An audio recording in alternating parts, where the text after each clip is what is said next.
Assalamualaikum warahmatullahi wabarakatuh.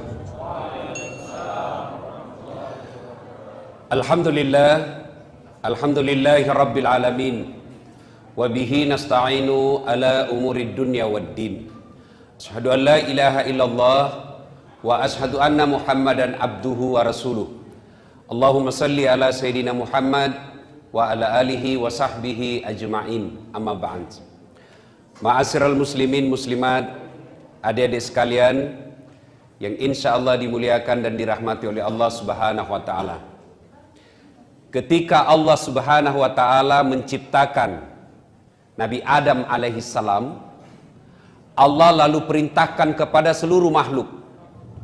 Kalau bahasa kita kira-kira begini, seluruh makhlukku, ini ada makhluk saya yang paling mulia. Ini namanya manusia. Hormat kau kepada mereka. Hormat kau kepada Adam. Malaikat, hormat. Tumbuhan, binatang, hormat. Satu makhluk Allah yang tidak mau. Siapa? Iblis laknatullah alaih. Iblis protes.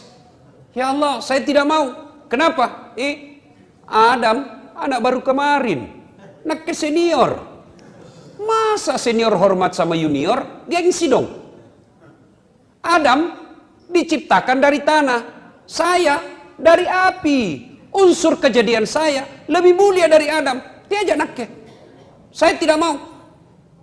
Allah lalu berfirman, iblis, kau sombong rumahnya. Kau sombong rumahnya. Kau tidak mau mengikuti perintahku. Keluar kau dari sorga ini. Diusir iblis dari sorga. Tapi iblis bilang, tunggu dulu Tuhan, tunggu dulu. Ada dua proposalku ini. Ada dua permohonan saya. Apa? Yang pertama kata iblis, ya Allah, berikan saya umur yang panjang. Allah berfirman, oke, proposalmu dikabulkan. Kamu tidak akan mati sampai hari kiamat.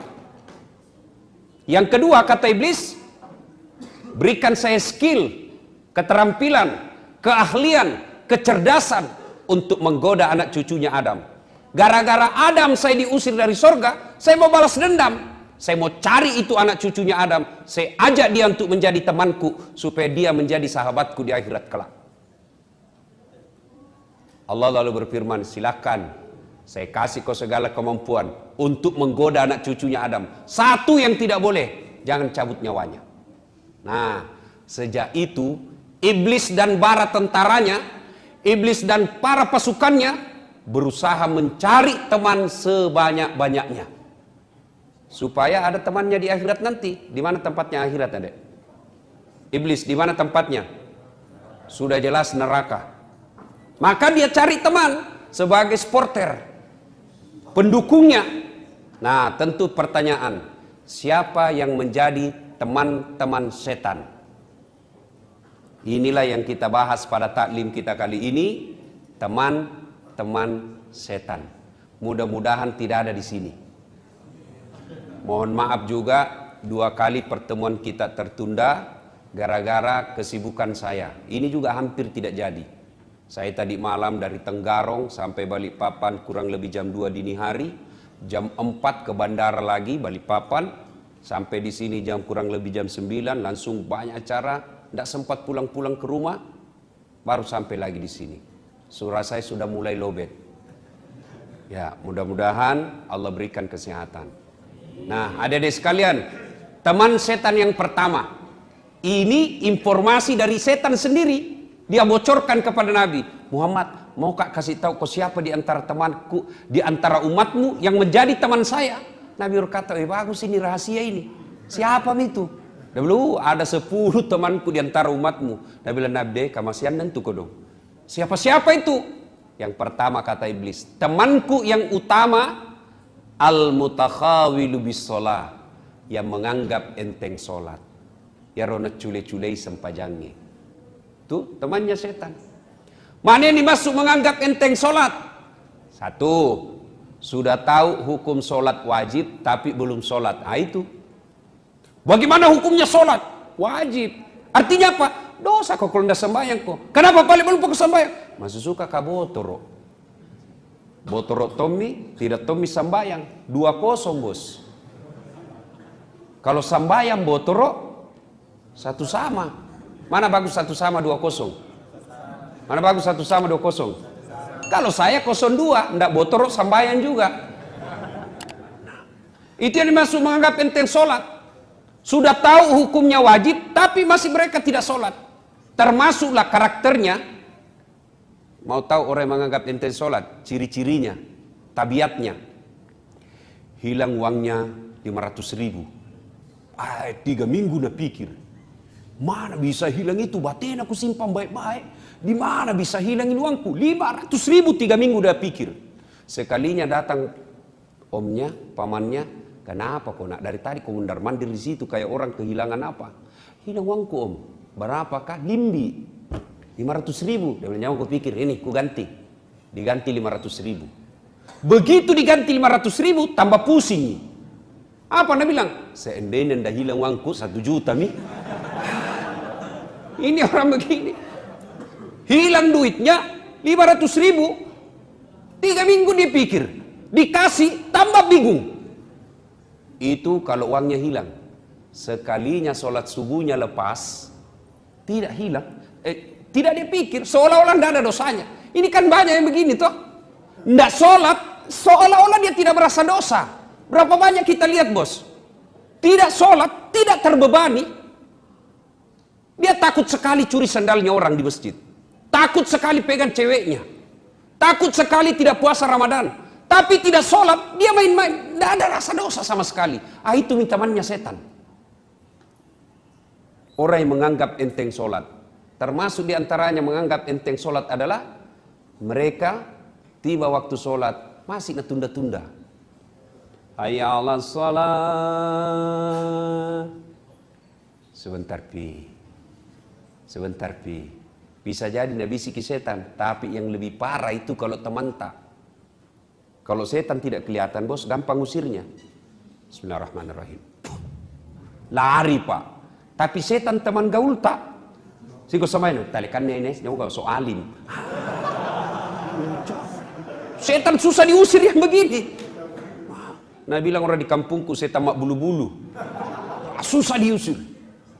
Teman setan, mereka yang menganggap enteng sholat.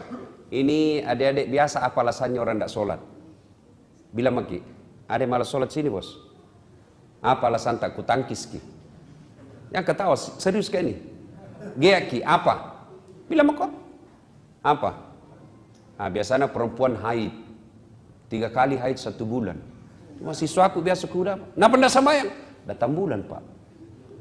2 hari. Kenapa tidak sholat? Mens. Kenapa tidak sholat? Halangan. Ya ngasen ji bos. Kalau kita ada laki-laki juga datang bulan. Apa kira-kira alasannya laki-laki? Kalau perempuan oke lah, ada halangannya. Tiap bulan dapat jatah gratis. Tapi biasa nak tambahi. Gratis 4 hari nak tambahi 2. Nah, orang belum bersih. Masih ada ini sedikit-sedikit. Nah bilang mama nak balik-balik kok. Apa balik-balik mak? Kasih liaki. Astagfirullah. Ayo. Kalau kita laki-laki, apa alasan tak nak sholat? Tidak ada. Ustadz, tidak ada hafalan sehafal. Mulai kecil sampai sekarang, tidak pernah menghafal bacaan sholat. Wala ta'yansu min rauhillah. Jangan putus asa. Gimana caranya Ustadz? Datang berjamaah di masjid. Kalau imam sudah baca, makmum sudah diwakili. Tidak baiknya kalau ku bilang imam baca, dia maki di belakang. Itu saja kita baca. Amin. Dia maki lagi. Sudah sah. Bagaimana kalau sendiri Ustadz? Sedikit jiku hafal, kul tomo. Rakaat pertama, kul huwallah. Rakaat kedua, kul huwallah lagi. Gesok nih. Coba, tapi jangan begitu terus. Sambil belajar. Apalagi, Ustadz, pulang kampung ki Ustadz. Mobil tidak mau singgah. Allah kasih keringanan. Gimana? Tayamum. Tayamum ki di atas mobil. Tidak mau singgah sopir Ustadz. Di atas mobil ki sopir. Sholat. Bos, biar tidak sembahyang itu sopir. Kalau kita bilang kasih singgah dulu, mau kasih sembahyang, pasti nak kasih singgah ki. Kecuali mau jaki buang air besar, biasa tidak nak kasih singgah ki. Pernah dulu waktu kuliah, ada teman mau sekali buang air besar. Oh sopir, boleh pakai oleh kat jambang. Singgah dulu, mau sekali kamu air besar. Nah bilang sopir, perasaanmu itu. Perasaanmu saja itu. Dia bilang, bertogak-togak kak. Akhirnya apa? Tacir. Keluar itu, bau satu mobil. Balik ini sopir, jambangin anak iya. Biar ini anak, dia bilang, perasaanmu gitu. Coba. Tapi kalau sholat, biar ndak sholat itu sopir, biar dia orang Nasrani, begitu ada yang bilang kasih singgah kak dulu, mau kak sholat, pasti nak kasih singgah ki. Anggaplah tidak mau nak kasih singgah Ustaz. Bagaimana caranya Ustaz? Nah di atas mobil ki, Allah kasih keringanan, namanya sholat duduk. Gimana caranya? Supaya maki, anggaplah ini ya, tapi kasih teh dulu di samping tak. Siapa tahu dia tidak tahu kita lagi sholat. Sembahyang dulu nah, jangan kau ganggu kak. Nanti sholat kena kau bikin. Nah, sudah sholat bagaimana? Sholat. Kalau Allahu Akbar, ruku kepala dikasih goyang. Kalau ruku ki, Allahu Akbar, Samiallahu liman hamidah. Sujud bukan cuma kepala goyang, badan ikut ditundukkan. Allahu Akbar. Sudah. Apa pi? Tidak bisa kak duduk Ustaz. Ada bisul di pantat kompak. Pak kepala talam banyak nampak. Gimana caranya? Sudah, Allah kasih keringanan, tidak usah duduk, baring. Bukan sholat tidur nak, baring. Sholat baring ki. Bagaimana caranya Ustaz? Tangan masih bergerak. Allahu Akbar. Anggaplah sana kiblat, baring maki, sini kepala tak. Allahu Akbar. Samiallahu liman hamidah. Tidak bisa kak baring Ustaz? Cara apa lagi? Salat pakai isyarat. Bagaimana namanya salat pakai isyarat? Mata tak kasih goyang-goyang, begini saja. Allahu Akbar. Bismillahirrahmanirrahim. Allahu Akbar. Itu sholat pakai syarat, tinggal mata, tangan tak goyang nih. Itu pun tidak bisa Ustaz.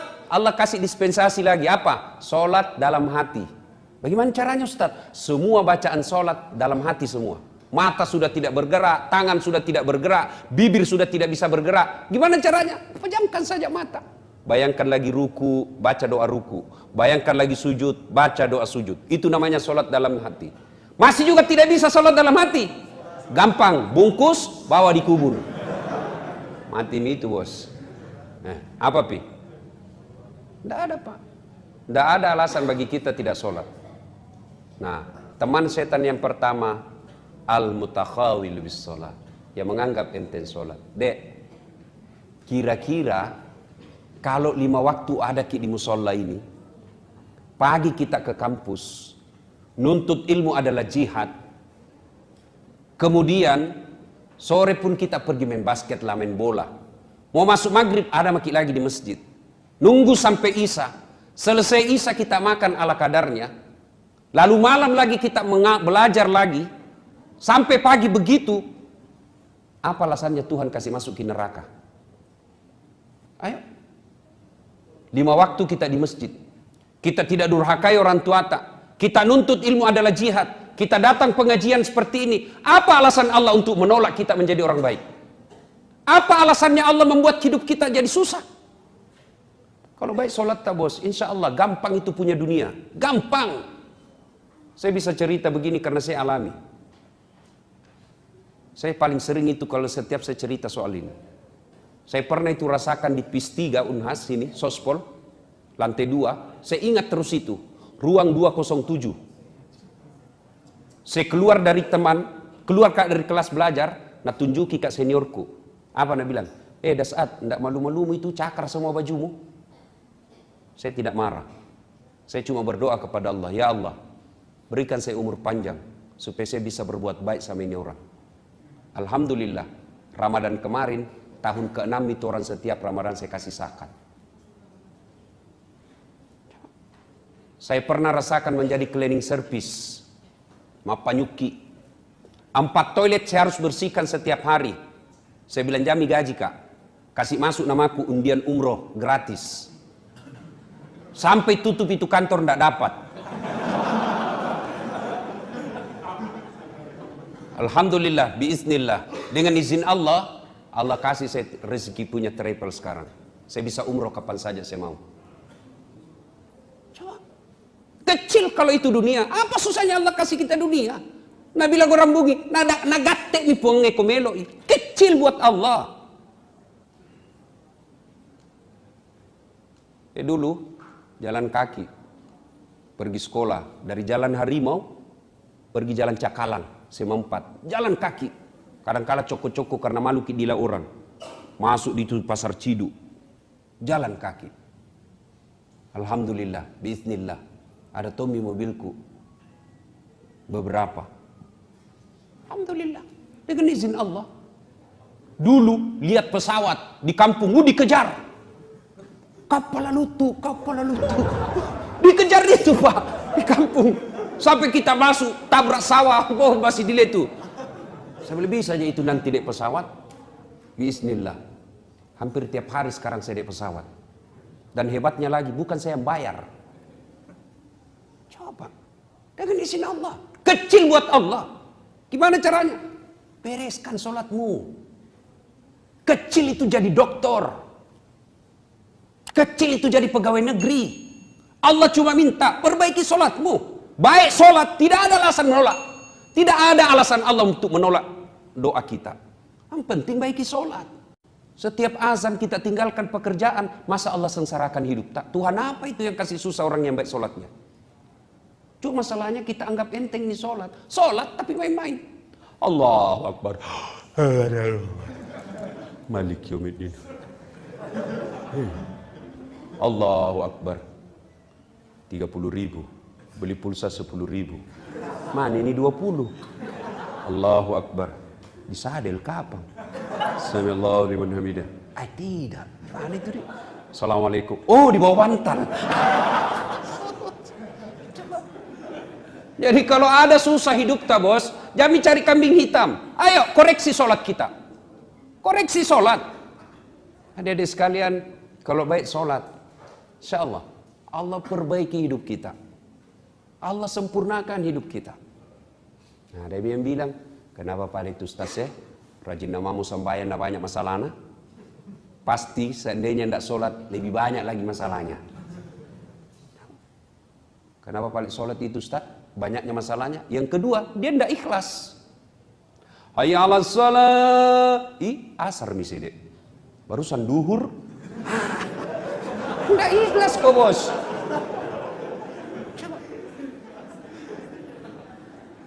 Bisa bayang Ustaz, banyaknya susahnya. Yang ketiga, dia sholat tidak seperti yang Nabi ajarkan. Sholat itu tuh nak pakai futsal. Itu tuh nak pakai main basket.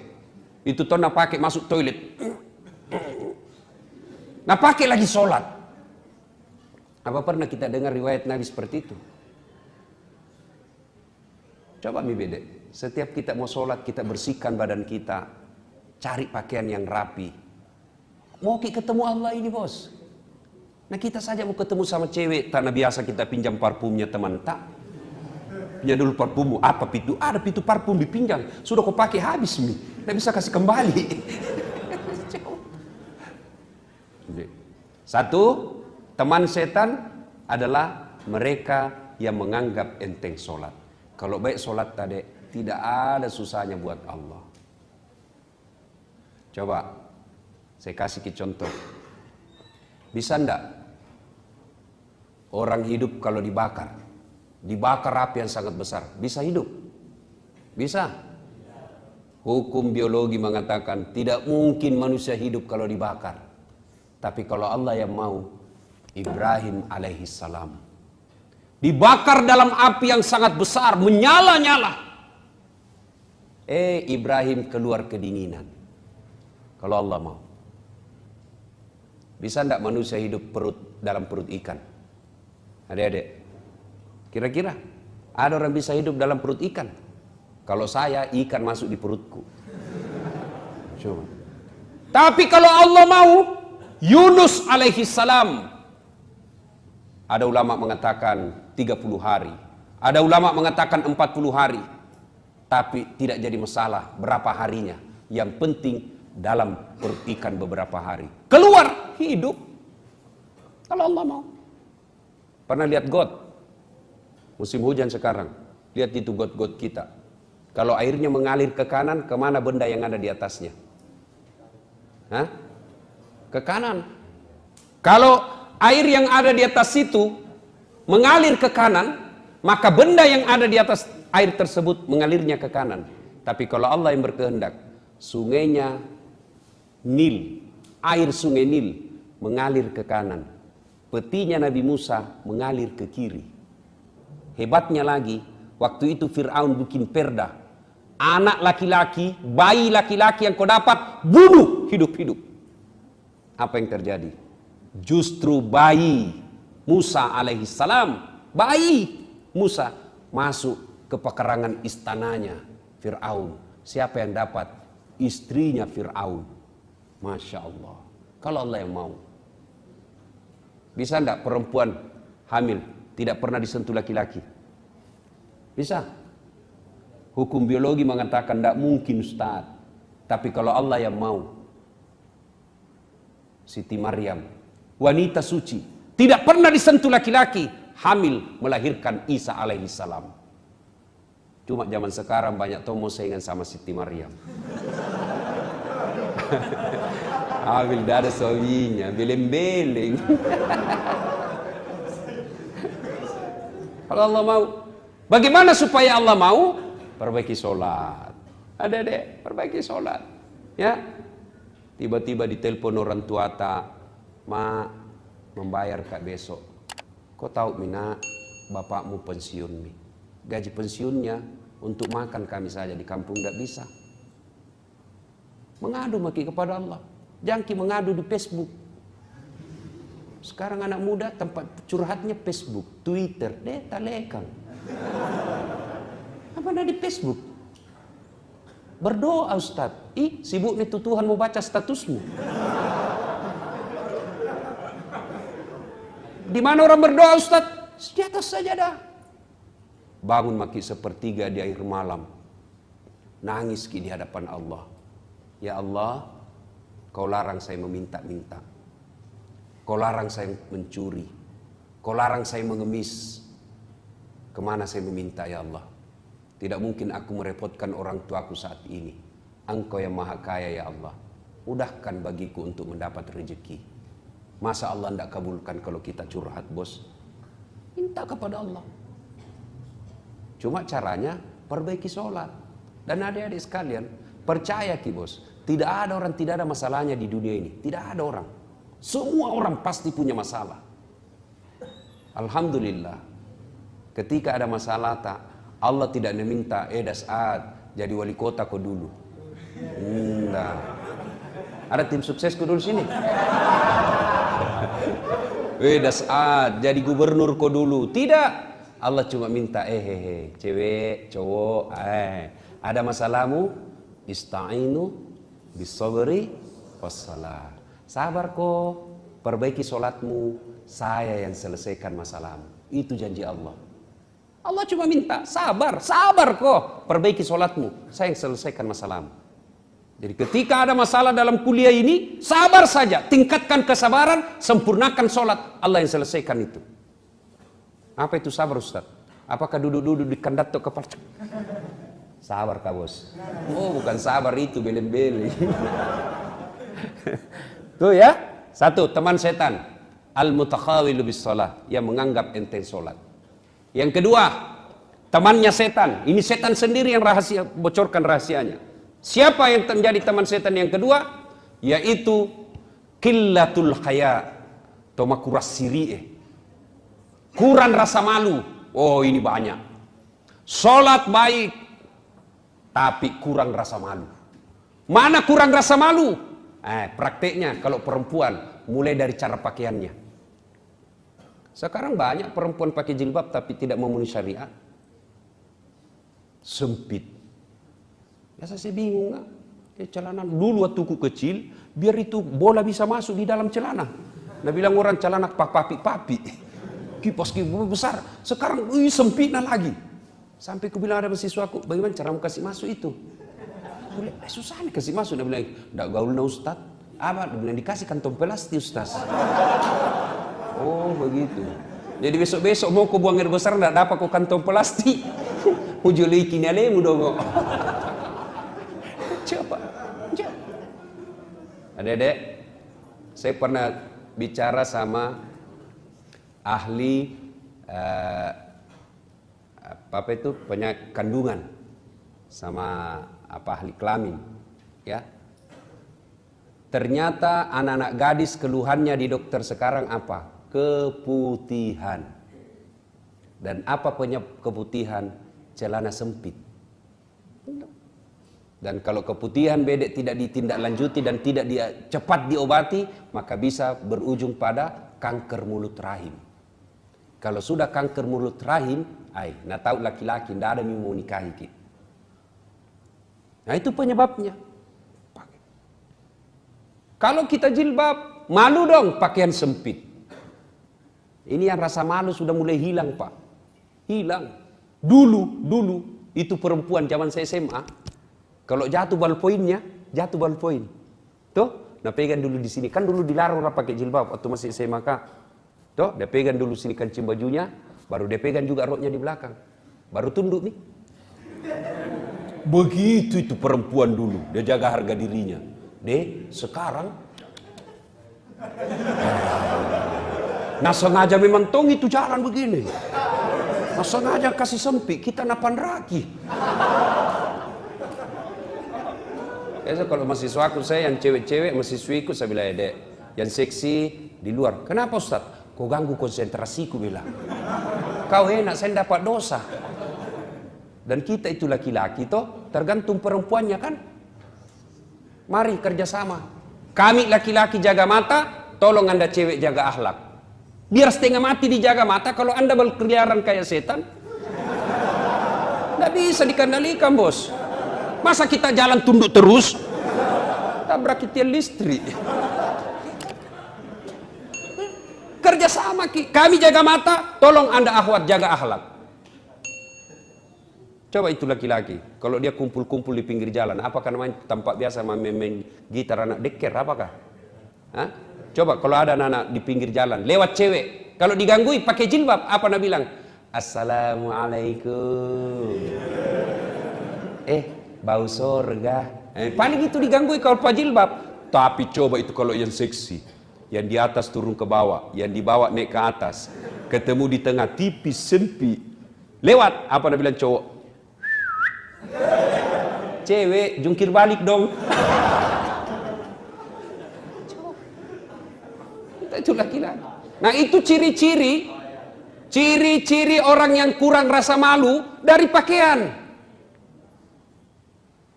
Pakaian orang beriman itu takwa. Takwa itu salah satu diantaranya menutup aurat. Nah, kita juga jangan sampai saudara tak, teman tak disuruh pakai jilbab, baru kita laki-laki umbar-umbar aurat. Mana? Pemain futsal, pemain basket, kelihatan pahanya. Dosa juga itu, bos. Mana auratnya laki-laki? Pusat sampai lutut, kelihatan paha, dosa. Masa dosa, Ustaz? Tidak ada nafsu lihat pahaku. Siapa bilang? Siapa tahu ada janda-janda tua? Sudah lama tidak pernah lihat paha tuh. Bisa jadi. Atau bisa jadi laki-laki sendiri yang nafsu lihat pahamu. Iya, bos. Jadi orang yang tebal rasa malunya. Malu dong pengilir malu dong kalau kita pengurus takmirnya Al-Aqsa, lalu kita tidak sholat awal waktu. Malu dong kalau kita remaja masjid, lalu kita tidak bisa menjadi teladan. Malu dong kalau kita menjadi remaja masjid, lalu kita malah kelihatan yang lebih bajingan. Itu punya rasa malu. Malu dong kalau bapak kita ustadz, lalu kita kajili-jili. Malu dong kalau kita dosen, lalu kita sendiri yang nakal. Orang yang punya rasa malu, minimal dia malu kepada sesama manusia, terpelihara dari dosa. Nah, orang yang tidak punya rasa malu, lihat nih sekarang. Salah satu sebab hancurnya Republik Indonesia ini karena banyak pejabat publik tidak malu. Makura Siri, Ketua DPRD zaman now. Coba banyak pacetong hilang, masya Allah. Nah, apa itu? Tidak punya rasa malu. Bangga dia pakai mobil korupsi. Nyata-nyata pelat merah dia pakai pergi urusan hari-hari, urusan pribadi. Malu dong. Orang yang punya rasa malu, insya Allah termasuk orang yang baik imannya. Sebaliknya, orang yang tidak punya rasa malu, itulah temannya setan. Yang ketiga, teman setan, qaswatul qalbi, maka doati, kak doro, tidak mempan nasihat. Mana yang dimaksud tidak mempan nasihat? Nabi bilang orang di kampungku, selesai dengar ceramah apa? Nabi bilang, tantentong, janjenjong. Apa itu? Tangi tangu, jame jamamu, jame jamaku. Wita topi na witai. Nabi bilang mangkasara, kucini tompi na kucini ki, eja pina doang. Kenapa? Kususai kok. Itu orang keras hati itu yang begitu. Selesai dengar dakwah tidak mempan, dinasehati tidak mempan. Malah apa Nabi bilang? Jamaku lagi panggil itu Ustaz Dasa. Tidak baik cara mana? Ini baik kita tidak kusuka. Kenapa? Ampak na bahas saya terus nak kena.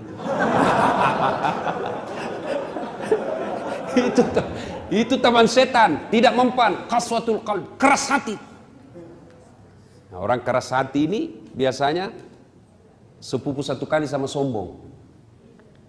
Ya, keras hati itu sepupu satu kali sama sombong, tidak mau dengar nasihat, tidak mau dengar dakwah. Nah, orang yang bagaimana cara memelihara hati supaya baik, supaya berhenti dari keras hatinya, ala bi dzikrillahi tatmainnul qulub. Berzikir. Ya silakan zikir. Mau zikir sendiri boleh, mau zikir berjamaah boleh, mau zikir dilafazkan boleh, mau zikir di dalam hati juga boleh. Ya terserah. Jangan saling menyalahkan. Zikir berjamaah tidak ada pada zaman Nabi. Bid'ah, masuk neraka. Luas namamu tuh surga nanda mau kau kasih kita empat. Alhamdulillah. Baca di beberapa media online. Tadi pagi saya baca. Pemerintah Arab Saudi sudah meliburkan pada tanggal 30 November nanti ini, ya, 30 November ini, menghargai hari lahirnya Rasulullah Muhammad SAW, dan yang selama ini Saudi menganggap bahwa peringatan Maulid itu tidak ada. Alhamdulillah, kerajaan Saudi memberikan kesempatan kepada rakyatnya untuk melaksanakannya, bagian daripada bersukacita, bersukaria menyambut hari kelahiran Rasulullah Muhammad SAW. Wallahu a'lam, benar itu apa tidak, saya cuma baca di media online. Ya, tapi pada prinsipnya kalau mau maulid silahkan, tidak mau maulid silahkan. Kadang tong orang saya lihat bid'ah maulid tidak ada pada zaman Nabi. Tapi satu Syawal masuk bulan Rabiul Awal dia bikin juga pengajian, tapi bukan maulid namanya, apa? Sirah Nabawiyah. Apa nak bahas? Sejarah Nabi. Kurang sama aja, kesini aja beda ini. Sama modelnya, cuma beda sama casing, beda casing sama isi. Nah, judulnya satu Maulid, judulnya satu Sirah Nabawiyah, sama-sama aja. Tidak mau maulid jangan, mau maulid jangan suka bertengkar.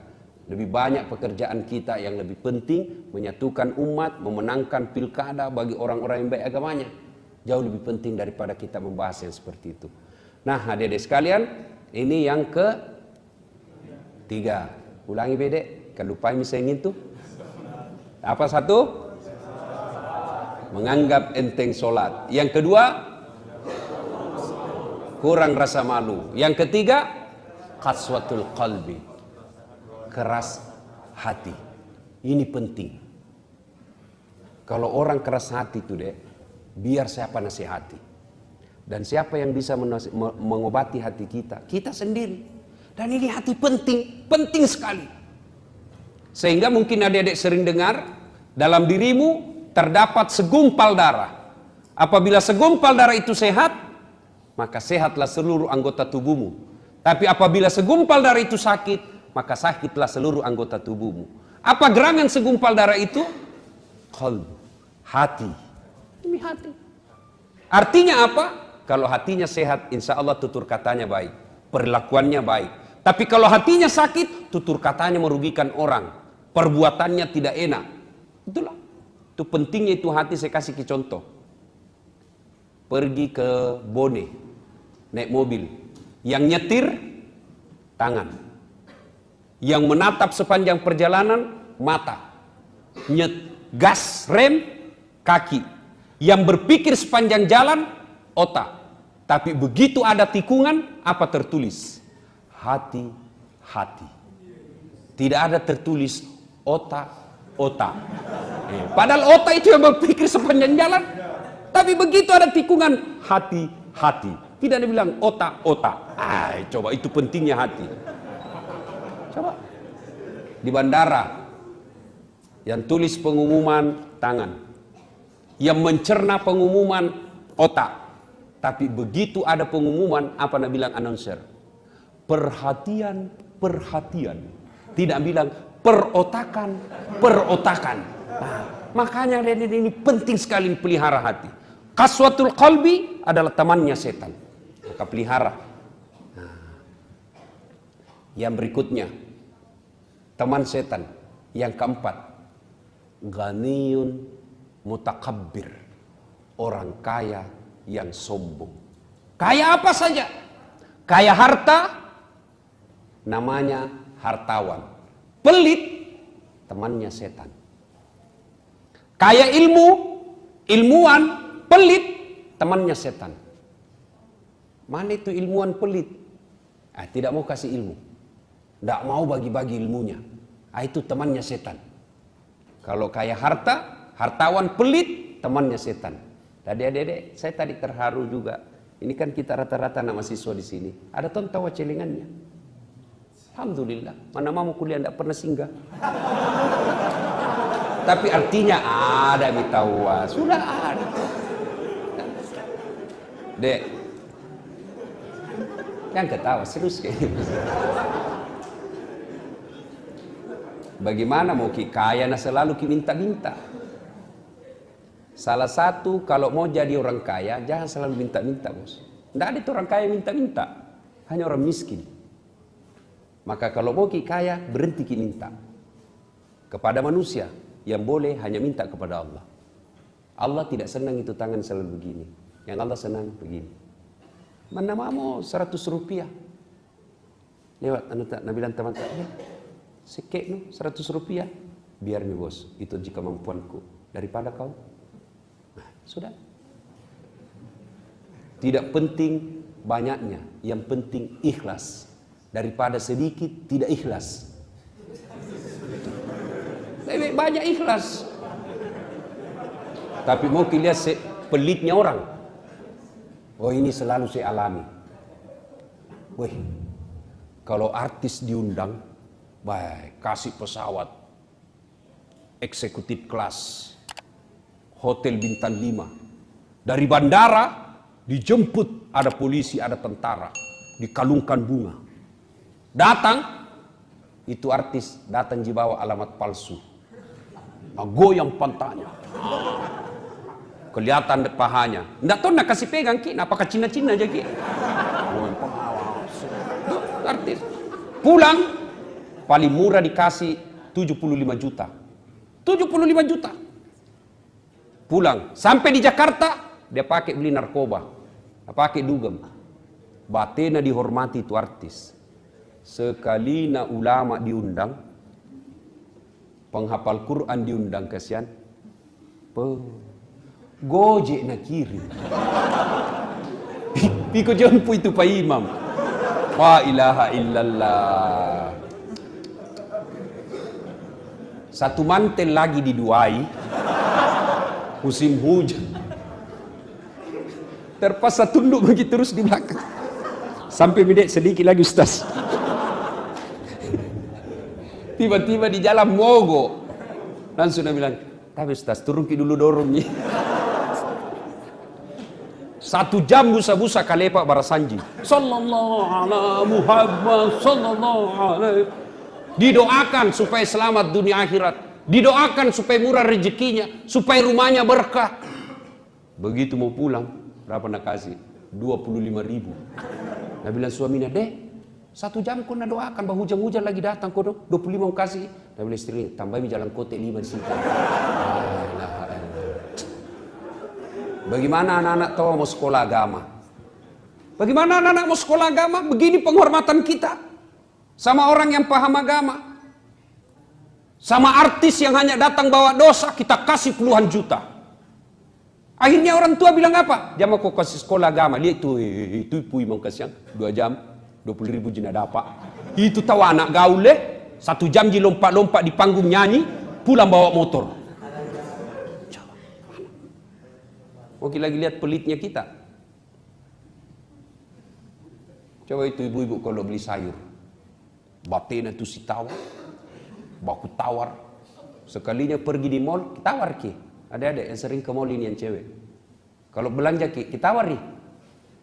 Misalnya di Alfamart, tawar mina lihat ki penjaga bilang gila kapang ini. Coba. Sekalinya penjual ikan kasihan. Datang nih, tidak perlu maki lagi ke pasar berkeringat. Nah datangi maki rumah tak. Kadang-kala na panggil maki iye puang. Coba. Tidak perlu lagi kita sisi, kadang-kala dia sisiki sendiri. Tambah cantik puan di, mudah-mudahan murah rezeki kita. Beda 200 rupiah kita tawar. Berapa? 5.500 deh. Mahalnya ini. 5.000 mau. Beda 500 sudah tawar. La ilaha illallah. Ini di kampungku bilang kikir galap aku jambatan. Ada orang begitu pusing kalau dia tidak menawar. Nah, jangan terlalu pelit. Adik-adik sekalian, saya belajar dari hidup saya. Berapa banyak keutamaan yang saya dapat dari hebatnya sedekah. Sampai jam berapa ini, Dek? Selesai, Mi? Jam berapa, Mi? Berapa menit lagi? 20 menit. Ini saya ajak ki motivasi ya. Ini kisah nyata, baru-baru saya alami. Saya pergi ambil cucianku di Jalan Sungai Sadang. Begitu saya mau ambil, ada penjaganya tuh, 4 orang. Saya kasihlah uang tas 100 ribunya. 4 orang berarti 400. Saya keluar, saya dapat tukang parkir. Kasih 50 ribu. Nggak lupa sama itu. 50 ribu dikasih tukang parkir. Kalau pilkada pasti saya pilih. No. Sudah. Berapa uangku keluar? 450 ribu. Sudahlah. Pergi mengajar, pulang ngajar, sampai di kantor Jalan Kakak Tua. Tiba-tiba ajudannya seorang kaya di Sulawesi Selatan namanya Pak Edi Baramuli. Assalamualaikum Ustaz. Waalaikumsalam. Kenapa Ki? Ini ada salam dari Puang Edi. Maksudnya? Ada ini titipan. Maksudnya apa? Sini maki ke kantor. Di mana Ki Ustaz? Kantor Kakak Tua. Datang nih. Begitu datang buka pintu cerita. Assalamualaikum Ustaz. Dia ambil di kantongnya amplop. Ini ada titipan dari Puang Edi. Maksudnya nah saya lama tidak ketemu. Padahal dalam hatiku cepat mau kok.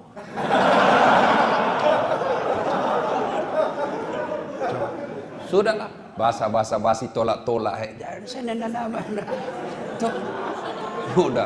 Sudah. Pas sudah pegang dalam hatiku. Cepat mau kau pulang. Kamu kira isinya ini. Masya Allah. Pulang. Saya buka itu amplop.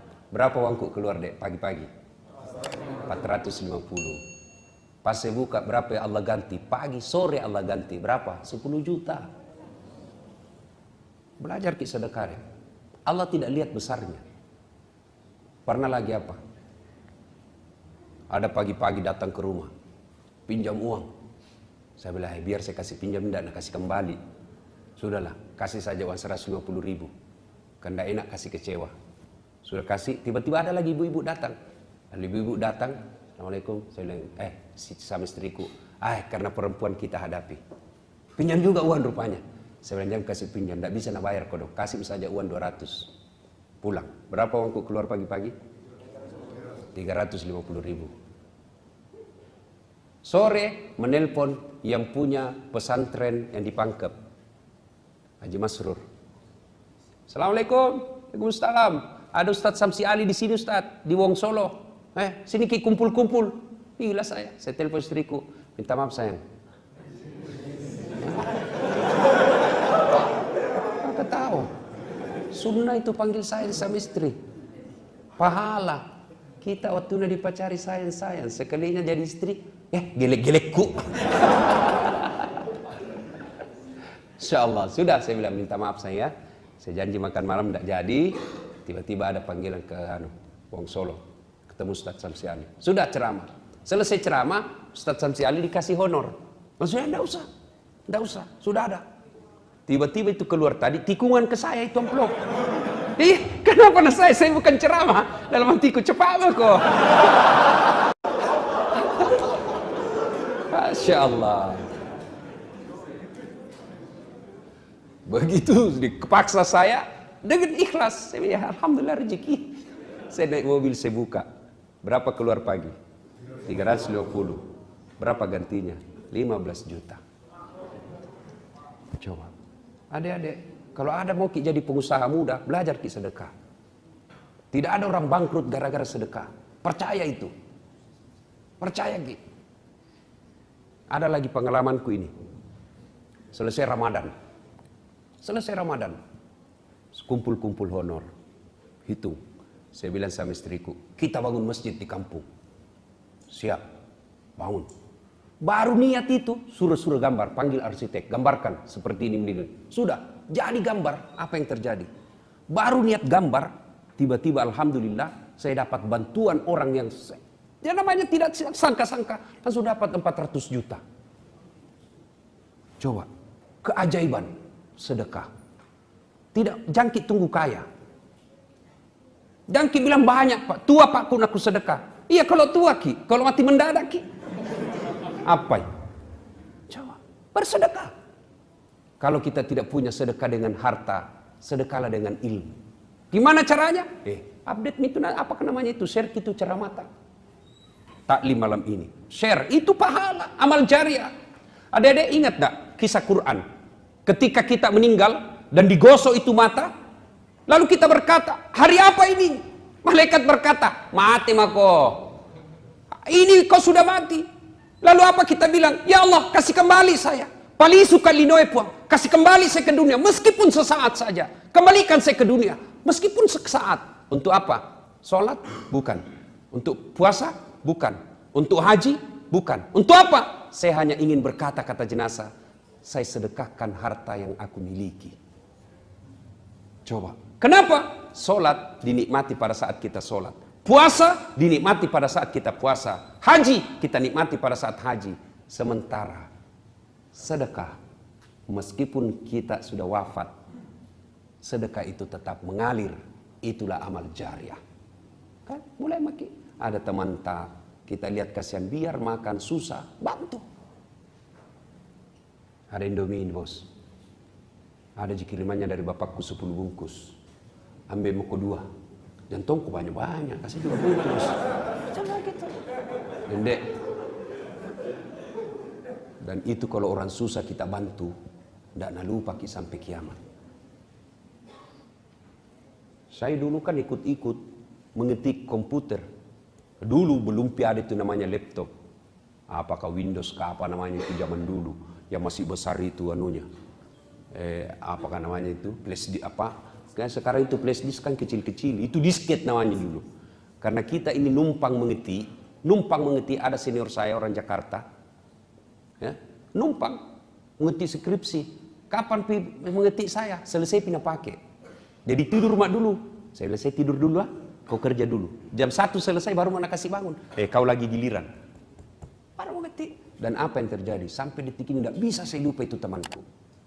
Begitu baiknya. Sedekahlah. Kalau kita orang baik, ada hartata, lebih dari teman tak, bantu. Dan siapa tahu rahasia Allah.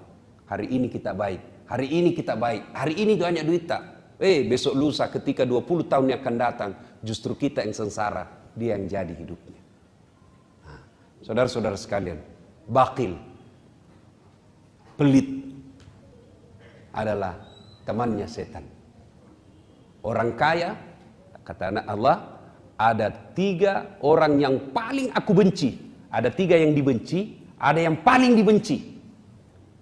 Yang paling dibenci Allah adalah ganiyun mutakabbir, orang kaya yang sombong. Kaya apa saja? Kaya ilmu sombong, dibenci Allah. Kaya harta sombong, dibenci Allah. Bakil. Nah, oleh pengajian ini, mari pulang ini belajar makin bersedekah. InsyaAllah, Allah pasti ganti. Coba buka Quran. Kau belanjakan hartamu di jalan agama Allah, ibarat menanam 1 biji. 1 biji kita tanam, berapa gantinya? Allah dalam Quran dijelaskan, 1 biji maka tumbuh 7 bulir. 7 bulir. Dan setiap bulirnya mengandung berbuah 100 biji.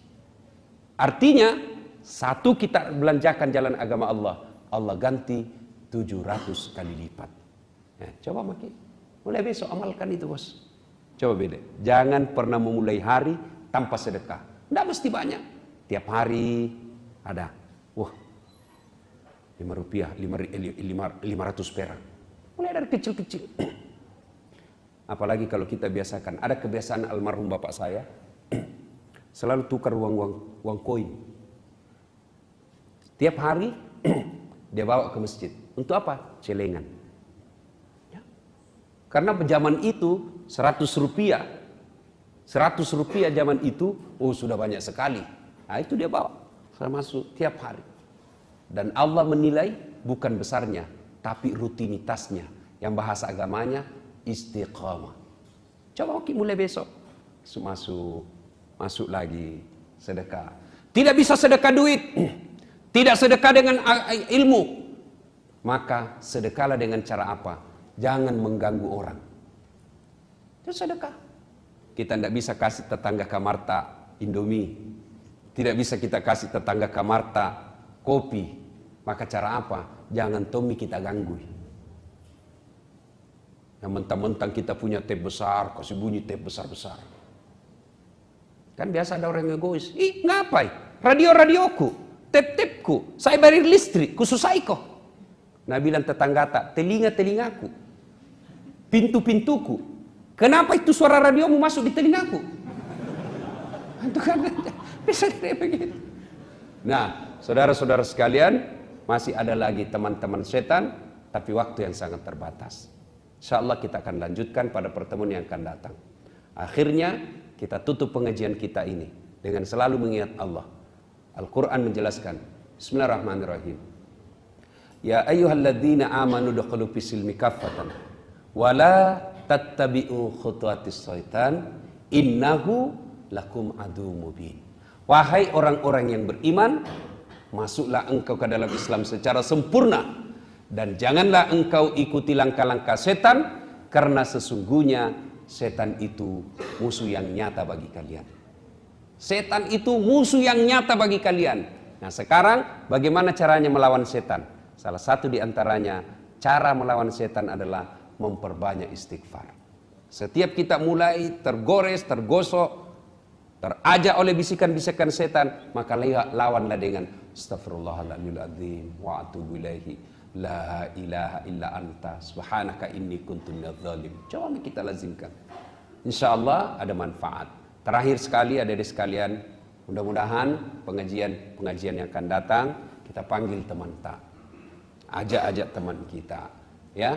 Saya punya niat mudah-mudahan di tempat ini akan lahir mubalik muda dari Universitas Hasanuddin. Ya. Tadi ada Rakornas, Rapat Koordinasi Nasional Komisi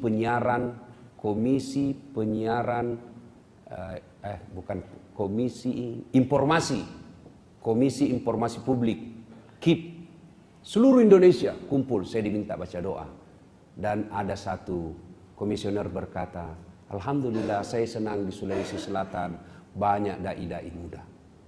Alhamdulillah banyak dilihat katanya ustadz-ustadz muda dari Sulawesi Selatan. Nah, mudah-mudahan ada dari Unhas. Adik-adik sekalian, percaya kita, kalau kita hidup dalam dakwah, baik agama tak, tidak mungkin kasih susah ke Tuhan. Paling tidak apa yang kita dapat, kita kasih senang orang tua.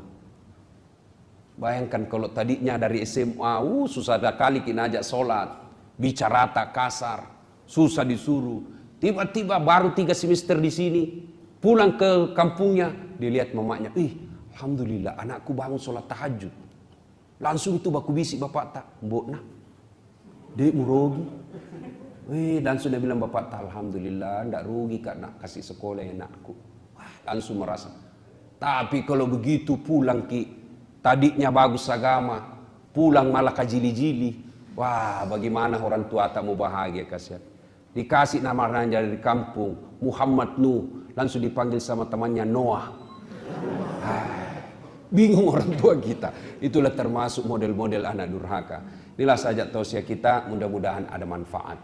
Sebelum kita akhiri, mari kita kirimkan suratul Fatihah kepada Rasulullah Muhammad SAW. Khasiat dan keutamaannya kita ikhlaskan untuk orang tua kita masing-masing. Al-Fatihah.